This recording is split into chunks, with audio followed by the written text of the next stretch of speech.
எல்லாருக்கும் வணக்கம். கத்திரிக்காய் துவையல் செய்யலாம் வாங்க. அதுக்கு ஒரு வடைச்சட்டி வச்சு 2 ஸ்பூன் கடலைப்பருப்பு, 2 ஸ்பூன் உளுந்து பருப்பு, கொஞ்சம் கருவேப்பில், ஒரு 5-6 வரமிளகா, ஒரு 4-5 கீத்து தேங்காயும் போட்டு நல்லா ட்ரையாக வறுத்து எடுத்துக்கலாம்.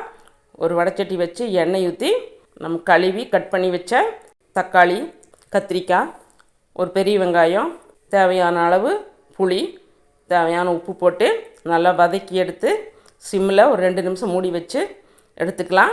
ஆறின பின்னாடி முதல்ல வறுத்து வச்ச பொடியை அரைச்சிட்டு அதுக்கு பின்னாடி பல்ஸ் மூடில் விட்டு கத்திரிக்காய் தக்காளி எல்லாம் அரைச்சி எடுத்துட்டா சுவையான சூப்பரான கத்திரிக்காய் துவையல் ரெடி. நீங்களும் இதே மாதிரி செய்து பாருங்கள். செய்து பார்த்துட்டு எப்படி இருக்குதுன்னு கமெண்ட் பண்ணுங்கள், லைக் பண்ணுங்கள், ஷேர் பண்ணுங்கள், மறக்காமல் சப்ஸ்கிரைப் பண்ணுங்க.